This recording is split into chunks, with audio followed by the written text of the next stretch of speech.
Guys मेरा नाम है हिमांशु गंगस और कुछ दिनों में मैं घूमने जाने वाला हूँ जापान। तो गाइस मैंने सोचा क्यों ना वहां जाने से पहले अपने व्यूअर्स के लिए एक इंफॉर्मेटिव वीडियो बनाई जाए on how to apply for Japan tourist visa. Guys video में एंड तक बने रहिएगा, मैं आपको कंप्लीट डिटेल्स के साथ बताऊंगा कि वीजा एप्लीकेशन फॉर्म में आपको कौन से कॉलम को ब्लैंक छोड़ना होता है, कौन से कॉलम मैंडेटरी नहीं है, और जो कॉलम मैंडेटरी है उनको किस तरह से फिल करना होता है, उनमें क्या क्या इन्फॉर्मेशन की रिक्वायरमेंट रहती है। तो एक एक करके स्टेप बाय स्टेप पूरे फॉर्म को हम देखेंगे और आपको समझाएंगे कि आपको कैसे उसको फिल करना है और कौन से सपोर्टिंग डॉक्यूमेंट्स सबसे ज्यादा इंपॉर्टेंट है, सबसे ज्यादा वेटेज जो रखते हैं, जिसके बेसिस पे आपका वीजा एक्सेप्ट या रिजेक्ट हो सकता है, उसको भी डिस्कस करेंगे इसी वीडियो में। तो गाइस सबसे पहले आपको गूगल पर सर्च करना है VFS जापान। VFS एक ऐसी वेबसाइट है, एक ऐसा प्लेटफॉर्म है जो आपको असिस्ट करता है काफ़ी सारी वीज़ा कैटेगरीज में, काफ़ी सारी कंट्रीज़ के लिए अपना वीज़ा अप्लाई करने के लिए। तो हमारे केस में हमने भी Japan tourist visa VFS global के थ्रू अप्लाई किया। जब आप VFS जापान सर्च करोगे तो जो फर्स्ट सबसे पहला जो लिंक आता है आपको उस पर क्लिक करना है, welcome to VFS global.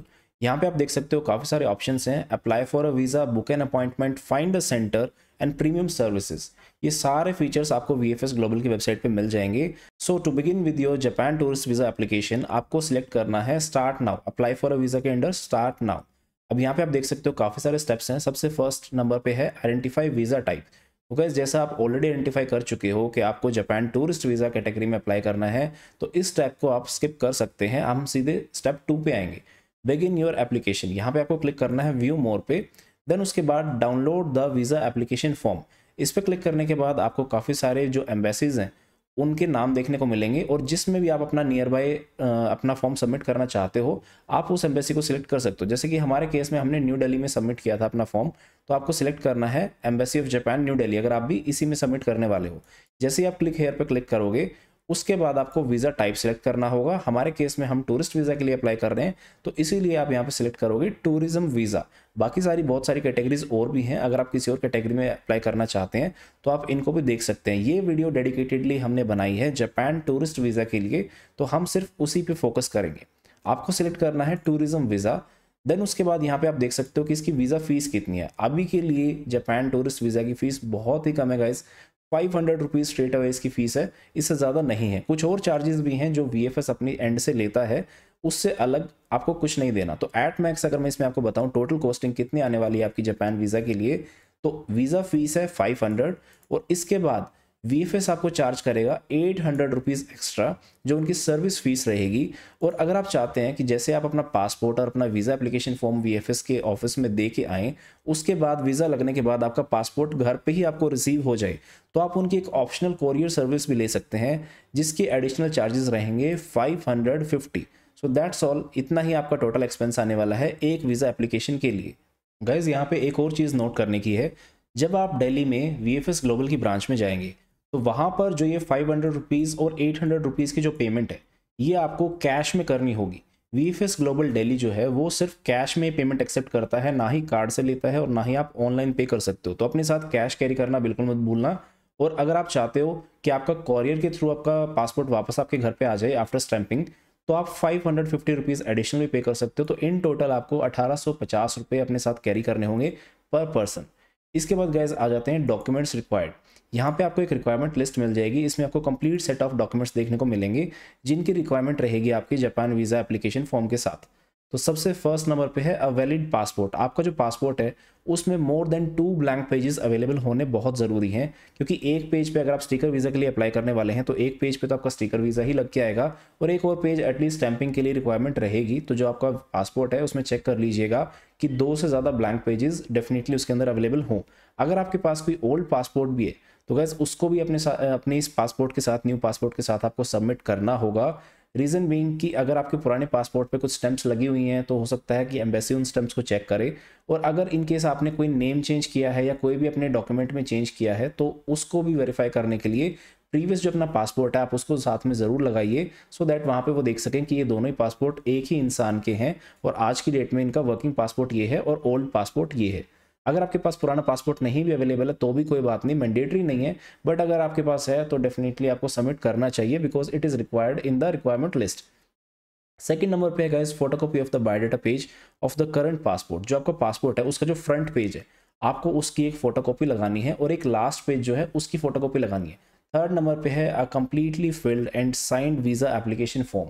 Visa application form अभी हम डाउनलोड करेंगे और आपको स्टेप बाय स्टेप बताएंगे कि किस तरह से आपको वीज़ा एप्लीकेशन फॉर्म को फिल करना है। तो इसको अभी के लिए हम स्किप कर देते हैं। देन उसके बाद है one photograph taken with in last 6 months. तो अपनी रिसेंट आपको कोई भी एक पासपोर्ट साइज फोटोग्राफ देनी है, वो एक गुड क्वालिटी पेपर पे होनी चाहिए। आप अपने नियर बाय किसी भी फोटोग्राफर के पास जाएंगे और उनको बोलेंगे कि मुझे वीज़ा के लिए अपनी एक फ़ोटोग्राफ देनी है। इसमें एक रिक्वायरमेंट रहती है कि आपका जो फेस है वो एटलीस्ट उस फोटो का total 80% of the area cover करे, सो दैट कंप्लीटली अच्छे से विजिबल हो। तो उसका बेसिक इंस्ट्रक्शन दे देना कि मुझे अपना वीज़ा एप्लीकेशन के लिए पासपोर्ट साइज फोटो चाहिए, वो आपको एक अच्छे क्वालिटी वाले पेपर पे आपको प्रिंट करके दे देगा। उसके बाद है guys covering letter. Covering letter बहुत ही ज़्यादा इंपॉर्टेंट है। आपकी जो पूरा वीज़ा एप्लीकेशन फॉर्म है उसमें दो चीज़ें सबसे ज़्यादा इंपॉर्टेंट रहेंगी।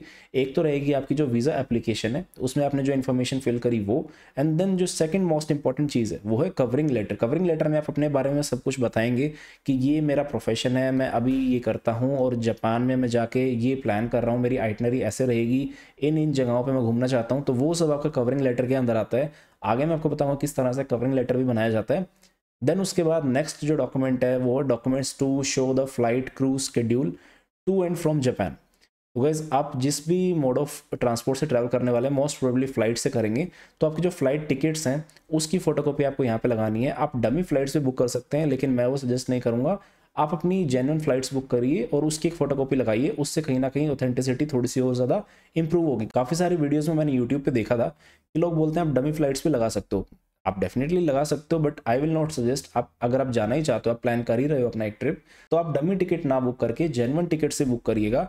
हमारे केस में हमने मेक माई ट्रिप से बुक करा था और मेक माई ट्रिप पे एक एडिशनल फीचर रहता है कि आप एक कवर ले सकते हैं कि जस्ट इन केस अगर आपका वीज़ा रिजेक्ट होता है देन आपको फ्लाइट टिकट्स का जो अमाउंट है वो रिफंड हो जाता है। कुछ स्पेसिफिक अमाउंट डिडक्शन होती है, उसके बाद बाकी पैसा आपको वापस मिल जाता है इन केस अगर आपका वीज़ा रिजेक्ट होता है। तो आप जेन्युइन टिकट से बुक करिए, डमी टिकट्स को रहने दीजिए। देन इसके बाद है आइटनरी इन जापान।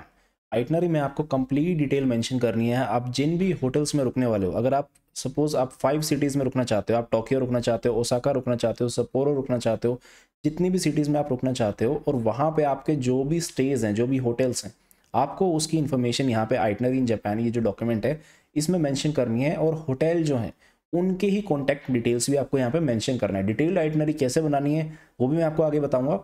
अभी नेक्स्ट स्टेप पे आते हैं, latest income tax return. Guys अगर आप एक टैक्स पेयर हो, अगर आप जॉब करते हो तो डेफिनेटली आप टैक्स भी पे कर ही रहे होगे और आपके पास आपकी ITR एक्नॉलेजमेंट फॉर्म भी अवेलेबल होगा। अगर आपके पास नहीं है तो जिस भी CA के थ्रू आप अपना इनकम टैक्स रिटर्न फाइल करते हैं आप उनसे कनेक्ट कर सकते हो, उनको बोल सकते हो कि मुझे मेरा लास्ट 2 ईयर्स का ITR एक्नॉलेजमेंट फॉर्म दे दो। उस ITR एक्नॉलेजमेंट की आपको फोटोकॉपी यहाँ पे साथ में लगानी है। और गाइस अगर आपके पास ITR अवेलेबल नहीं है तो भी नो इश्यूज़, आप अपनी बैंक स्टेटमेंट भी लगा सकते हो लास्ट 6 मंथ्स की। इसमें एक चीज़ का ध्यान रखना, आपको बैंक में बैलेंस दिखाना होगा कम से कम एक इंसान का 2 लाख रुपए। अगर आप एज अ कपल ट्रैवल कर रहे हो तो आपको 2 लाख रुपए अपने अकाउंट में दिखाने हैं एंड 2 लाख रुपए अपने पार्टनर के अकाउंट में दिखाने हैं। और ये जो फंड्स हैं ये ऐसा नहीं होना चाहिए कि आपने जस्ट 1 महीना या 2 महीना पहले अपने बैंक में डाले हों। जो 6 मंथ्स की आप बैंक स्टेटमेंट दे रहे हो उसमें रिफ्लेक्ट होना चाहिए कि वो फंड्स आपके पास पहले से एग्जिस्ट करते हैं, जस्ट आपने अभी बोरो नहीं किए हैं। तो गाइस इससे नेक्स्ट स्टेप आता है, if the applicant is a student और dependent then consent from the parents and spouse. अगर आप एक स्टूडेंट हैं या डिपेंडेंट हैं तो अपने स्पाउस या पेरेंट्स से आपको एक कंसेंट फॉर्म देना होगा। जस्ट एक फॉर्मल लेटर रहता है कि मुझे कोई इशू नहीं है अगर ये जो स्टूडेंट है या ये जो मुझ पर डिपेंडेंट है ये जापान ट्रैवल करने के लिए जा रहा है अगले 10 दिन के लिए, मुझे उसमें कोई इशू नहीं है और इसकी फंडिंग मैं करने वाला हूँ। तो इस तरह से एक स्पॉन्सर लेटर या कंसेंट लेटर आप बोल सकते हो, आपको वो लगाना होगा। Latest income tax return of parents spouse if not available bank statement of last 6 months. अगर आपके पास दोनों में से कुछ भी अवेलेबल नहीं है, अगर आप अपना बैंक स्टेटमेंट भी नहीं दे सकते हो, आप एक माइनर हो और आपकी डेफिनेटली टैक्स स्टेटमेंट भी नहीं है, तो आप अपने पेरेंट्स की या अपने स्पाउस की भी साथ में लगा सकते हो। Proof of relationship in case of applicant is accompanied by any dependent. अगर आप एज अ कपल ट्रैवल कर रहे हो तो अपना मैरिज सर्टिफिकेट भी साथ में लगाना बिल्कुल मत भूलिएगा। बहुत ही इंपॉर्टेंट डॉक्यूमेंट रहता है मैरिज सर्टिफिकेट, तो आपको साथ में ये भी अपने एप्लीकेशन फॉर्म के लगाना होगा। तो गाइस ये डॉक्यूमेंट्स की चेकलिस्ट है जो आपको फॉलो करनी होगी। ये सभी डॉक्यूमेंट्स आपको अपने वीज़ा एप्लीकेशन फॉर्म के साथ में देने होंगे। अब हम नेक्स्ट स्टेप पे आते हैं कि किस तरह से आपको अपना वीज़ा एप्लीकेशन फॉर्म को डाउनलोड करना है। तो गाइस यहाँ पे आप देख सकते हो फोटो स्पेसिफिकेशन भी मेंशन्ड है as I told you earlier कि 70 से 80% आपका फेस उस फोटो में विजिबल होना चाहिए। 45 mm इंटू 35 mm का उसका साइज़ होना चाहिए और फोटो 6 महीने से ज़्यादा पुरानी ना हो और कलर्ड फोटो होनी चाहिए। बैकग्राउंड प्लेन होना चाहिए, वाइट बैकग्राउंड होना चाहिए। स्ट्रेट आपको कैमरा में देखना है, फेस आपका क्लियर विजिबल होना चाहिए। आपको ना ही कोई हैट पहननी है, ना ही कोई स्पेक्स लगाने हैं और एक गुड क्वालिटी पे आपकी फ़ोटो प्रिंटेड होनी चाहिए। ये सभी जो आपका फोटोग्राफर रहेगा उसको ये सभी चीज़ें पता होती हैं। आपको जस्ट उसको स्पेसिफाई करना है कि मुझे पासपोर्ट साइज़ फ़ोटो देनी है वीज़ा एप्लीकेशन के लिए। इसके बाद गाइज यहाँ पे है processing time. Processing time vary कर सकता है फ्रॉम 5 days to 30 days। एज हमारा जो वीज़ा आया है वो 30 दिन के बाद आया, अप्रॉक्सीमेटली 30 डेज का टाइम पीरियड रहा है जब हमें हमारा पासपोर्ट वापस मिला है आफ्टर स्टिकर वीज़ा उस पर लगने के बाद। तो गैस यहाँ पे देन नेक्स्ट ऑप्शन है डाउनलोड फॉर्म। तो गैस यहाँ पे क्लिक करके आपको अपने वीज़ा एप्लीकेशन फॉर्म को डाउनलोड कर लेना है और एक चीज़ का ध्यान रखिएगा कि आप इसको यहाँ पे एडिट नहीं कर सकते हो। ये देखिए मैं इस पर क्लिक कर रहा हूँ लेकिन ये एडिट नहीं हो पा रहा है, तो इसको फिजिकली डाउनलोड कर लेना, अपने पीसी पे कहीं पे सेव कर लेना, देन उसके बाद उस फाइल को ओपन करना, देन आप इसको एडिट कर पाएंगे। सो गाइस अपने पीसी पे इस फॉर्म को डाउनलोड करने के बाद आपको ओपन करना है, देन उसके बाद इसे फिल करना है। एक चीज़ का ध्यान रखिएगा, आप इस फॉर्म को फिल करने के बाद सेव नहीं कर सकते हो। आपको जो भी इसमें इन्फॉर्मेशन डालनी है वो डालने के बाद आपको डायरेक्टली इसका प्रिंट आउट लेना होगा। आप इसकी एक कॉपी सेव करके नहीं रख सकते हो। तो ऐसा पॉसिबल नहीं है कि यहाँ पे आप अपनी कोई इन्फॉर्मेशन, जैसे मैं अपना लास्ट नेम यहाँ पे एंटर करता हूँ, देन अपना फर्स्ट नेम, तो मैं ये नहीं कर सकता कि मैं इसमें सिर्फ इतनी इन्फॉर्मेशन डाल के इसको सेव कर दूं और बाकी इन्फॉर्मेशन इसमें बाद में एंटर कर दूं। तो जितनी भी इन्फॉर्मेशन इसमें रिक्वायर्ड है आपको वो सभी की सभी अपनी एक साथ रखनी होगी और एक ही बार में इसमें फिल करके इस फॉर्म को प्रिंट आउट करना होगा। तो यहाँ पे सबसे पहले देखिए, यहाँ पे आपको अपनी फोटोग्राफ पेस्ट करनी है, देन उसके बाद surname as shown in your passport, जो आपका लास्ट नेम आपके पासपोर्ट में है आपको वो मेंशन करना है। देन उसके बाद आपका जो फर्स्ट नेम है, given name and middle name जो भी है वो आपको मेंशन करना है एज पर योर पासपोर्ट। इसके बाद other names including any other name you are और have been known by. Guys अगर आपका कोई और नाम है, घर पे आपको कोई निक नेम है या इससे पहले आपको किसी और नाम से जाना जाता था, यहाँ पे आप वो मेंशन कर सकते हो, but it is not mandatory, तो आप इसको ब्लैंक भी छोड़ सकते हो। देन उसके बाद अपना डेट ऑफ बर्थ एंटर करना है as per your passport and place of birth. Place of birth बिल्कुल जो आपके पासपोर्ट में लिखा हुआ है आपको वही लिखना होगा। फॉर एग्जाम्पल अगर आप कहीं और बोर्न हुए थे और आपके डॉक्यूमेंट्स में कहीं और का नाम लिखा हुआ है तो आपको वही वाला लिखना है यहाँ पे जो आपके पासपोर्ट पे मेंशन्ड है, प्लेस ऑफ बर्थ। देन उसके बाद आपको मेल और फीमेल अपना जेंडर सेलेक्ट करना है। देन उसके बाद अपना मैरिटल स्टेटस, नेशनैलिटी और सिटीजनशिप। तो गैस यहाँ पे आपको टाइप नहीं करना है मैनुअली, आपको सिलेक्ट करना है ड्रॉप डाउन मेन्यू में से। यहाँ पे आपको सिलेक्ट करना है इंडिया, क्योंकि हम इंडियन है इसलिए हम इंडिया सिलेक्ट करेंगे, तो इस ड्रॉप डाउन मेन्यू से आप सिलेक्ट कर सकते हो इंडिया। देन उसके बाद फॉर्मर और एनी अदर नेशनैलिटीज़, कहीं और की नेशनैलिटी अगर आपके पास है तो आप मेंशन कर सकते हो, अदरवाइज इसको ब्लैंक छोड़ दो। ID number issued to you by your government, यहाँ पे आपको अपना आधार कार्ड नंबर डालना है। Aadhaar card number definitely valid रहेगा इसमें, हमारे केस में भी हमने यहाँ पे आधार कार्ड नंबर ही मेंशन किया था। उसके बाद passport type, most of the जो पासपोर्ट्स हैं हम लोग जो हैं ऑर्डिनरी पासपोर्ट होल्ड करते हैं, तो यहाँ पे हमें ऑर्डिनरी पासपोर्ट को सिलेक्ट करना है। अगर आपके पास डिप्लोमेटिक पासपोर्ट है या ऑफिशियल पासपोर्ट है, ऑफिस के ट्रिप पे अगर आप जा रहे हो तो आपको ये सिलेक्ट करने होते हैं। अदरवाइज जनरल जो अपने टूरिज्म के लिए हम जाते हैं और हमारे पास जो बेसिक पासपोर्ट सबके पास अवेलेबल है जो कुछ इस तरह का दिखता है, तो उसके लिए हमें ऑर्डिनरी कैटेगरी को ही सिलेक्ट करना है। तो यहाँ पे आप सिलेक्ट करोगे ऑर्डिनरी। इसके बाद आपको आपका पासपोर्ट नंबर मेंशन कर देना है। देन उसके बाद place of issue, place of issue आपके पासपोर्ट पे लिखा होगा, आप उसमें चेक कर सकते हो। जैसे मेरा जो पासपोर्ट है वो न्यू दिल्ली में बना था तो मैंने यहाँ पे न्यू दिल्ली मेंशन किया। आपके पासपोर्ट पे जो भी मेंशन होगा प्लेस ऑफ इशू आप यहाँ पे वो मेंशन कर सकते हो। उसी पे आपके पासपोर्ट पे ही एक डेट ऑफ इशू मेंशनड होगी, आपको यहाँ पे वो डालनी है। देन डेट ऑफ एक्सपायरी ये भी आपके पासपोर्ट पे ही मेंशनड होगी, आपको वहाँ से देख के डालना है। इशूइंग अथॉरिटी, इसमें आपको डालना है ministry of external affairs India, MEA India आप शॉर्ट में भी लिख सकते हो या फिर कंप्लीट लिख सकते हो ministry of external affairs India. तो यहाँ पे जो हमारी इशूइंग अथॉरिटी है वो MEA है। सर्टिफिकेट ऑफ एलिजिबिलिटी को आपको ब्लैंक छोड़ देना है, इसमें आपको कुछ भी मेंशन नहीं करना है, ये टूरिज्म पर्पस के लिए वैलिड नहीं है, हम लोगों के लिए, इंडियंस के लिए। देन उसके बाद नेक्स्ट है purpose of visit to Japan, status of residence. यहाँ पे आपको अपना मेंशन करना है कि आप किस लिए जा रहे हो। जैसे कि अभी हम बात कर रहे हैं कि हम एक टूरिस्ट वीज़ा अप्लाई करने वाले हैं, तो यहाँ पे आपको मेंशन करना है टूरिज्म। ज़्यादा बड़ी इन्फॉर्मेशन, ज़्यादा डिटेल्ड इन्फॉर्मेशन देने की जरूरत नहीं है, जस्ट सिंपली राइट टूरिज्म। इसके बाद intended length of stay in Japan, जितने दिन आप जापान में रुकने वाले हो, अगर आपका ट्रिप 10 डेज का रहने वाला है तो आप यहाँ पे 10 मेंशन करना, अगर उससे ज़्यादा का रहने वाला है तो आप वो भी मेंशन कर सकते हो। जितना भी आपका इंटेंडेड ट्रैवल प्लान है उसके अकॉर्डिंग आप यहाँ पे मेंशन कर सकते हो। Date of arrival in Japan, जैसे हमारे केस में हमारी जो फ्लाइट है वो स्टार्ट होगी 20 नवंबर को फ्रॉम इंडिया, देन उसके बाद वो जाएगी हांगकॉन्ग, देन उसके बाद हांगकॉन्ग से वो जाने वाली है जापान। तो जापान में जो हमारी एंट्री है वो 21 नवंबर को है, तो यहाँ पे मैं मेंशन कर रहूँगा 21 नवंबर। तो आप भी जिस दिन जापान के अंदर पहुँचोगे, जापान में आप लैंड करोगे, वो डेट आपको यहाँ पे मेंशन करनी है। Port of entry into Japan, Japan में बेसिकली अगर आप टोक्यो जा रहे हो तो वहाँ पे 2 एयरपोर्ट है, एक हनीदा एयरपोर्ट है और दूसरा नरीता एयरपोर्ट है। तो आप जिस भी पोर्ट से वहाँ पे एंट्री करने वाले हो, आपको उस एयरपोर्ट का यहाँ पे नाम मेंशन करना है, नेम ऑफ शिप और एयरलाइन, आप जिस भी एयरलाइन के साथ फ्लाई कर रहे हो आपको यहाँ पे उसका नाम मेंशन करना है। अगर आप इंडिगो के साथ जा रहे हो तो यहाँ पे आपको इंडिगो लिखना है, अगर आप जापान एयरलाइंस के साथ जा रहे हो तो आपको यहाँ पे जापान एयरलाइन मेंशन करना है। गाइस इसके बाद है name and address of hotels और persons with whom applicant intends to stay. तो यहाँ पे देखिए सिर्फ 3 ऑप्शंस आपके पास है, name, telephone number and address. तो जब आप जापान घूमने जाएंगे तो डेफिनेटली आप मल्टीपल सिटीज़ में रहेंगे, आपके अलग अलग स्टेज होंगे, काफ़ी सारे होटल्स में आप स्टे करोगे।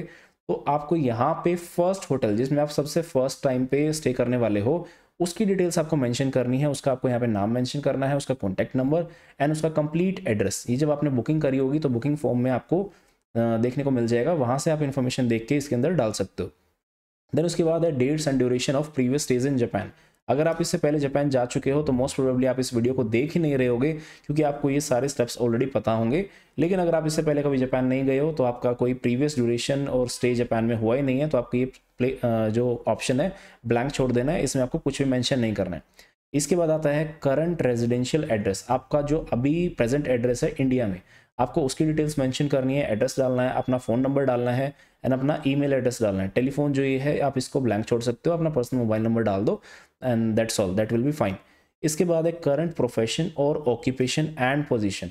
अब इसमें आपको ये बताना है कि आप अभी एज ऑफ नाउ क्या करते हो। अगर आप फॉर एग्जांपल अगर आप डॉक्टर हो तो आपका मेंशन करना है डॉक्टर, अगर आप एक टीचर हो तो आपको मेंशन करना है टीचर, अगर आप किसी कंपनी में वर्क करते हो एज एन एम्प्लॉय तो जो भी आपकी पोजीशन है आपको यहाँ पे वो मेंशन करनी है। देन उसके बाद name and address of the employer, आपका जो भी एम्प्लॉयर है आपको उसकी डिटेल मेंशन करनी है। फॉर एग्जांपल इसमें थोड़ा सा अलग एक सिनेरियो देखते हैं कि आप एक सेल्फ एम्प्लॉयड प्रोफेशनल हैं, जैसे कि अगर मैं ये मान के चलूँ कि आप प्राइवेट ट्यूशन्स प्रोवाइड करते हैं, अपने घर पे आप ट्यूशन प्रोवाइड करते हैं, तो आपको यहाँ पे मेंशन करना है प्राइवेट ट्यूटर। देन उसके बाद अपना जो भी आप सब्जेक्ट पढ़ाते हैं उसका नाम, और यहाँ पे आपका जो बिजनेस का एड्रेस है, अगर आप घर पे पढ़ाते हैं तो अपने घर का जो एड्रेस है और जिस नाम से आपने बाहर बोर्ड लगाया हुआ है, for example XYZ mathematics classes, तो यहाँ पे आपको वो अपना जो ट्यूशन सेंटर का जो भी अपना नाम रखा हुआ है आपको वो मेंशन करना है, और जो भी आपका एड्रेस है लाइक होम का भी एड्रेस है तो भी इट्स फाइन, यहाँ पे आपको वो मेंशन करना है। और अगर आपके पास कोई सेपरेट टेलीफोन नंबर है उस पर्टिकुलर बिजनेस को ऑपरेट करने के लिए तो आप वो भी मेंशन कर सकते हैं। अदरवाइज जो आपका करंट एम्प्लॉयर, अगर आप किसी कंपनी में वर्क कर रहे हैं तो आप सिंपली उसकी डिटेल यहाँ पे मेंशन कर दीजिएगा। इसके बाद आता है पार्टनर्स, प्रोफेशन, ऑक्यूपेशन और that of parents if applicant is a minor. अगर आप एक माइनर हैं तो अपने पेरेंट्स की जो ऑक्यूपेशन है, प्रोफेशन है, उसकी डिटेल्स आप यहाँ पे मेंशन कर सकते हैं, अदरवाइज आपको इसको ब्लैंक छोड़ देना है। इसके बाद है गारंटर और रेफरेंस इन जापान। ये जो कॉलम है ये कंप्लीटली ब्लैंक रहेगा, आपको इसमें कोई भी इंफॉर्मेशन डालने की जरूरत नहीं है क्योंकि गारंटर और रेफरेंस की रिक्वायरमेंट नहीं रहती है टूरिस्ट पर्पज़ के लिए।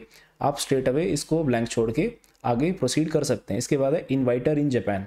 गैस ये भी कोई मैंडेटरी नहीं है जापान में, जैसे जस्ट लाइक अगर हम US के टूरिस्ट वीज़ा के लिए अप्लाई करते हैं तो वहाँ पे एक स्पॉन्सर का होना कहीं ना कहीं हमें एडवांटेज देता है, लेकिन जापान के केस में कोई इन्वाइटर या स्पॉन्सर होना मैंडेटरी नहीं है, तो आप इस इन्फॉर्मेशन को भी कंप्लीटली ब्लैंक छोड़ दीजिएगा। देन इसके बाद कुछ क्वेश्चंस है, have you been convicted of a crime और ऑफेंस इन एनी कंट्री। तो अगर आप पे कभी किसी वजह से अगर आपको कभी जेल हुई है तो आपको यहाँ पे यस करना है, अदरवाइज आपको नो करना है। तो इन क्वेश्चंस को आप अपने आप एक बार रीड कर लीजिएगा और जो भी आपको इसमें आंसर लगे यस और नो, मोस्ट प्रोबेबली हर एक क्वेश्चन का आंसर रहेगा नो। देन उसके बाद आप प्रोसीड कर सकते हैं। यहाँ पे आपको डेट मेंशन करनी है जिस दिन आप ये फॉर्म फिल कर रहे हैं। इसको फिल करने के बाद आपको इस फॉर्म का प्रिंट आउट ले लेना है। तो इस प्रिंट आउट लेने के बाद इस पूरे फॉर्म को आप फिल कर चुके हो, सब कुछ इसमें जितने भी इन्फॉर्मेशन है मैं आपको बता चुका हूँ जो मैंडेटरी है, वो सारी इन्फॉर्मेशन फिल करने के बाद आपको सिंपली इस पे फिजिकली सिर्फ यहाँ पे सिग्नेचर करने हैं। इसको फिल करने के बाद आप प्रिपेयर करेंगे अपनी आइटिनरी। सो गाइस हमारे केस में ये हमारी डिटेल्ड आइटिनरी रहने वाली है। आइटिनरी का फॉर्मेट कुछ इसी तरह से रहेगा, आप कोई और फॉर्मेट भी यूज़ कर सकते हैं, लेकिन हमने हमारे केस में जो आइटिनरी लगाई थी वो ये थी। इसमें हमने मेंशन किया था डेट, इस दिन हम क्या करने वाले हैं उसकी कंप्लीट इन्फॉर्मेशन, कहाँ से कहाँ आप ट्रैवल करने वाले हो वो मेंशन करना है। देन क्या क्या एक्टिविटीज़ आप वहाँ पे करने वाले हो, आप क्या इंटेंड कर रहे हो वो भी आपको एक्टिविटीज़ मेंशन करनी है। और उस प्लेस पे जहाँ पे आप जाओगे, जैसे टोक्यो अगर मैं गया तो वहाँ पे आपका एकोमोडेशन कहाँ रहेगा, आपको अपना वो होटल भी मेंशन करना है। इस तरह से आप अपनी एक डिटेल आइटनरी बना सकते हैं। जो भी आप प्लेसेस विजिट करना चाहते हैं उनके बारे में कंप्लीट इन्फॉर्मेशन प्रोवाइड कीजिए एज मच एज पॉसिबल। उससे आपके चांसेस कहीं ना कहीं बढ़ेंगे आपके वीज़ा के अप्रूवल के लिए। तो गाइज इसके बाद आता है कवर लेटर। कवर लेटर आपका सेकंड मोस्ट इंपॉर्टेंट डॉक्यूमेंट है। वीज़ा एप्लीकेशन फॉर्म के बाद जो सबसे ज़्यादा प्रायोरिटी जिस चीज़ को मिलेगी वो मिलेगी कवर लेटर को। इसमें आप जो इन्फॉर्मेशन देंगे उसके बेसिस पे आपका वीज़ा अप्रूव भी हो सकता है एंड रिजेक्ट भी हो सकता है। तो इस कवर लेटर के फॉर्मेट को या इसके अंदर जो इन्फॉर्मेशन मैं अभी आपको बताने वाला हूँ इसको ध्यान से सुनिएगा। ये आपकी बहुत ज़्यादा हेल्प करेगा आपकी जापान टूरिस्ट वीज़ा एप्लीकेशन में। सबसे पहले आपको मेंशन करनी है डेट, जिस दिन भी आप अपना एप्लीकेशन फॉर्म सबमिट करने वाले हैं वो डेट इस पे मेंशन कीजिएगा। देन उसके बाद आपको यहाँ पे जिस भी एम्बेसी के लिए आप अपना फॉर्म सबमिट कर रहे हैं आपको उसका नाम और उसका एड्रेस यहाँ पे मेंशन करना है। सब्जेक्ट में आपको मेंशन करना है application for Japan tourist sticker visa या फिर ई वीज़ा, जो भी जिस भी तरह का आप वीज़ा चाहते हैं यहाँ पे आप वो मेंशन कर सकते हैं। हमारे केस में हमें स्टिकर वीज़ा चाहिए था तो इसलिए हमने यहाँ पे स्टिकर वीज़ा मेंशन किया है, अदरवाइज आप ई वीज़ा के लिए भी जा सकते हैं। सबसे पहले यहाँ पे आपको मेंशन करना होगा कि आप कौन हो और आप कब से कब तक जापान में विजिट करना चाहते हो और आपका पर्पज़ ऑफ विजिट क्या रहेगा, ये चीज़ आपको सबसे पहले मेंशन करनी है। देन उसके बाद फ्लाइट रिजर्वेशंस आपको बतानी है, आपकी कौन सी फ्लाइट रहेगी, कब आप उसको बोर्ड करोगे, कब वो आपके जापान में लैंड होगी, ये सभी आपको मेंशन करना होगा फ्लाइट रिजर्वेशन में। और साथ में फ्लाइट रिजर्वेशन की कॉपी भी लगेगी, जो आपको बता चुका हूँ, जो हमने रिक्वायरमेंट लिस्ट देखी थी उसमें था कि आपको अपनी फ्लाइट रिजर्वेशन की कॉपी लगानी होगी। देन उसके बाद आपको नेक्स्ट मेंशन करना है एकोमोडेशन बुकिंग्स, जो भी आपके होटल्स रहने वाले हैं उनके आपको यहाँ पे डिटेल प्रोवाइड करनी होगी, उनका कॉन्टैक्ट नंबर एंड उनका एड्रेस आपको यहाँ पे मेंशन करना होगा। कितने दिन कौन से होटल में रुकने वाले हो आपको वो भी यहाँ पे मेंशन करना होगा। उसके बाद आता है फाइनेंशियल स्टेबिलिटी, आप कितने स्टेबल हो, आपने जो फंड्स आपके बैंक में, जो मैंने आपको बताया कि आप कितने फंड्स बैंक में दिखाने वाले हो। जैसे कि एक इंसान के लिए पर पर्सन आपको 2 लाख रुपए अपने बैंक में दिखाने मैंडेटरी रहेंगे। उससे कम में भी ऐसा नहीं है कि आपको वीज़ा नहीं मिलने वाला है, उससे कम में भी आपको मिल सकता है। लेकिन अगर एटलीस्ट 2 लाख रुपए का बैलेंस आपके बैंक में रहेगा तो it will be much better. तो यहाँ पे आपको अपनी फाइनेंशियल स्टेबिलिटी दिखानी है, आपको अपना बैंक बैलेंस दिखाना है। If you have any other assets like mutual funds, या आपके पास स्टॉक्स हैं या आपके पास कोई प्रॉपर्टी है तो आप उसके बारे में भी यहाँ पे मेंशन कर सकते हैं अंडर फाइनेंशियल स्टेबिलिटी। इसके बाद आती है प्रोफेशनल डिटेल्स, आपको अपने प्रोफेशन के बारे में बताना है कि आप एज ऑफ नाउ क्या करते हो, आप किस कंपनी के साथ एसोसिएटेड हो या फिर आप किन किन बिजनेस में एंगेज्ड हो, तो वो सब आपको यहाँ पे अपनी प्रोफेशनल डिटेल्स में मेंशन करना है। एंड उसके बाद डॉक्यूमेंट्स अटैच्ड, एक भी डॉक्यूमेंट जो भी आप अटैच कर रहे हो उसको यहाँ पे मेंशन ज़रूर कीजिएगा, क्योंकि कवर लेटर ही ऐसी चीज़ है जिसको एप्लीकेशन फॉर्म के बाद सबसे पहले वो रीड करने वाले हैं और यहाँ से उन्हें पता चल जाएगा कि आपने कौन कौन सा फॉर्म या कौन कौन सा डॉक्यूमेंट साथ में अटैच किया हुआ है। तो गाइज इस लिस्ट को भी बिल्कुल अच्छे से आप बनाइएगा। इसके बाद एक बेसिक सा फॉर्मेट है जो आप एज इट इज़ हमारे वाला भी कॉपी कर सकते हो या थोड़ा सा इसको मॉडिफाई कर सकते हो कि मेरा जापान जाने का जो सोल पर्पज़ है वो टूरिज्म है और मैं अपना जो इंटेंडेड लेंथ ऑफ स्टे मेरा वहाँ पे बन रहा है लाइक 10 डेज 12 डेज जितने दिन का भी आप वीज़ा उनसे मांग रहे हो उससे ज़्यादा मैं वहाँ पर नहीं स्टे करने वाला हूँ। I will not over stay my visa और मैं उसके बाद वापस आऊँगा। इंडिया में मेरे बहुत सारे कमिटमेंट्स हैं, यहाँ पे आके मुझे अपना वापस अपना काम संभालना है और फाइनेंशियल स्टेबिलिटी मेरी बहुत अच्छी है इंडिया में, तो मैं डेफिनेटली वापस आऊँगा। यहाँ पे आपको ये मेंशन करना है। देन उसके बाद अपना यहाँ पे स्पेस छोड़ देना सिग्नेचर के लिए एंड अपनी डिटेल्स मेंशन कर देना, आपका नाम, आपका एड्रेस, आपका फ़ोन नंबर, आपका ईमेल। तो गैस यही है कवर लेटर, इससे ज़्यादा कवर लेटर में और इन्फॉर्मेशन की रिक्वायरमेंट नहीं है। हमारे केस में हमने यही कवर लेटर दिया था एज इट इज़ जो मैं आपको दिखा रहा हूँ और इसके बेसिस पे हमारा जापान का टूरिस्ट वीज़ा आ चुका है। अभी मैं आपको दिखाऊंगा कि किस तरह से स्टिकर वीज़ा जो आता है वो कैसा दिखाई देता है, उसमें क्या क्या इन्फॉर्मेशन रहती है। आप यहाँ पे देख सकते हो, यहाँ पे क्लियरली मेंशनड है सिंगल एंट्री, जो हमें वीज़ा मिला है वो सिंगल एंट्री का है। अगर हम एक बार जापान से बाहर आ गए वहाँ जाने के बाद तो हमें दोबारा से एंट्री इस वीज़ा के बेसिस पे नहीं मिलेगी, हमें दोबारा से अप्लाई करना होगा। देन उसके बाद यहाँ पे है इशू नंबर। देन उसके बाद है 4 स्टेज कि कितने दिन का हमें वीज़ा मिला। हमें इनिशियली 15 डेज़ का मिला है और किसी को भी इनिशियली 15 डेज से ज़्यादा का टूरिस्ट वीज़ा नहीं मिलता है। तो अपना जो ट्रैवल प्लान है वो उसके अकॉर्डिंग ही बनाइएगा। 10 दिन का, 11 दिन, 12 दिन का बनाइएगा, उससे ज़्यादा का मत बनाइएगा। 15 दिन से ज़्यादा का आपको वीज़ा इनिशियली नहीं मिलने वाला है, तो डोंट गो फॉर इट।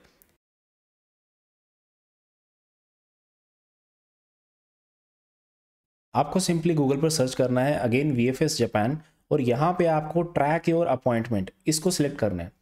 इस पेज पे जाने के बाद आप जब अपना एप्लीकेशन फॉर्म सबमिट करके आएंगे तो आपको उसके बाद एक रिसीट मिलेगी। उस रिसीट पे आपका ट्रैकिंग नंबर, एक एप्लीकेशन नंबर आपको मिलेगा। उस एप्लीकेशन नंबर के बेसिस पे आप अपना स्टेटस ट्रैक कर सकते हैं, अपनी एप्लीकेशन को ट्रैक कर सकते हैं। अगर आपने स्टिकर वीज़ा अप्लाई किया है तो आपको सिलेक्ट करना है ये नीचे वाला option, to track your sticker visa application, आपको यहाँ पे क्लिक करना है। अगर आपने ई वीज़ा के लिए अप्लाई किया है तो आपको ये ऊपर वाला ऑप्शन सिलेक्ट करना है। हमारे केस में हमने स्टिकर वीज़ा अप्लाई किया था तो हमें यहाँ पे क्लिक करना होता था। देन उसके बाद यहाँ पे हमारा जो रेफरेंस नंबर, जो हमें हमारी रिसीट मिली थी उस पे जो नंबर था वो यहाँ पे मेंशन करना था। देन उसके बाद अपना डेट ऑफ बर्थ, और उसके बाद यहाँ पे आपको ये कैप्चा एंटर करना है। देन आपको अपना जो वीज़ा एप्लीकेशन है स्टेटस, उसके रिगार्डिंग इन्फॉर्मेशन आपको देखने को मिल जाएगी। तो गाइस, अगर इस वीडियो में कोई चीज़ हमसे मिस हो गई है जिसके बारे में आप जानना चाहते हैं, अगर आपकी कोई स्पेसिफिक क्वेरी है तो कमेंट सेक्शन में उसके बारे में मेंशन ज़रूर कीजिएगा। जितना जल्दी हो पाएगा मैं आपको रिप्लाई करूँगा और आपको उसके बारे में एब्सोल्यूट जो भी प्रिसाइज इन्फॉर्मेशन होगी वो प्रोवाइड करूँगा। और हमारे चैनल को सब्सक्राइब भी कर लीजिए, क्योंकि आने वाले दिनों में हम जापान में जहाँ पे भी घूमने वाले हैं वो सभी चीज़ें मैं आपको दिखाऊंगा। Thanks for watching and stay tuned.